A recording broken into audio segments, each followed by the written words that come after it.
Hello. In this video, I want to create a pod in Kubernetes, right? Remember, the pod is the smallest unit where your container is being executed, right?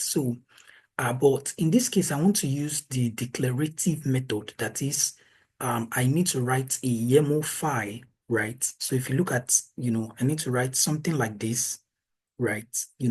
So so let me just come to my Git bash. I'm already connected remotely to my EC2 instance, right? Where I have Docker installed, kind Kubernetes in Docker installed, So let's just create. So the first thing I need to do is to create my YAML file. So I'm going to say test pod. I'm going to put the name of the file to be test pod, right? So um, let me, this was the one I was creating previously. Um, so let me call it VI test one pod. That one was the one I was creating previously. So let me create this, the YAML file, right? So test one pod, enter. So now we need to write the script basically. So just like we saw here, right? We saw here, you just follow this, right? So follow this example here. So I'm going to write it step by step and I'm going to explain a little bit. So let me come here. So we have the first thing is the API version, API version, then I'll put V1, so that's sufficient. Then I'll put the kind, which is the object that I want to create, and that's a pod. If it's a cluster you want to create, you put a cluster there. So in this case is a pod. So the next thing will be the metadata. So for this one, I'm going to specify the name of the pod, which is going to be my declarative pod. And then I'm going to put the specification, right? And what is inside the pod, what is executed, that is the container, right? So I'll put containers, and then I have to put the name, right? The name of the image, right? To be able to create a container, you need like an image, a Docker image, right? So I'll put the name of the image. So this is gonna be 1, 2,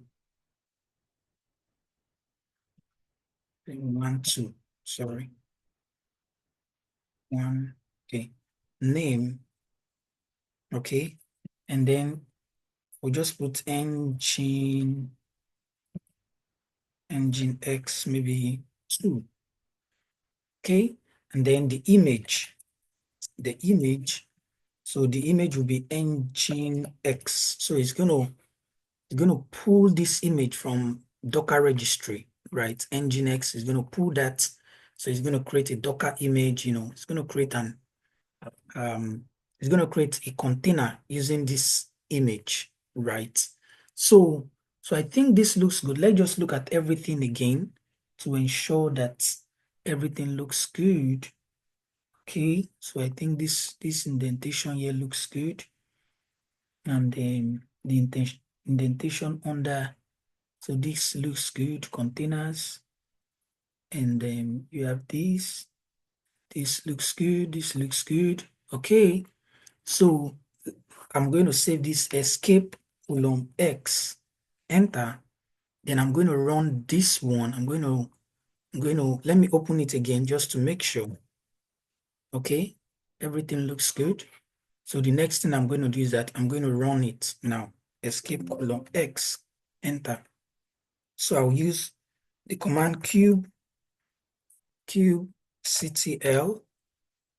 apply then -f, which is for the file. So I'll put the name of the file now, which is test1 dashboard.yaml, right? Right. So that's it. So then I'll hit on enter. Okay. So the pod has been created. So you see that's the name of the pod, my declarative pod. The pod has been created. So now let's get pod kubectl get pod.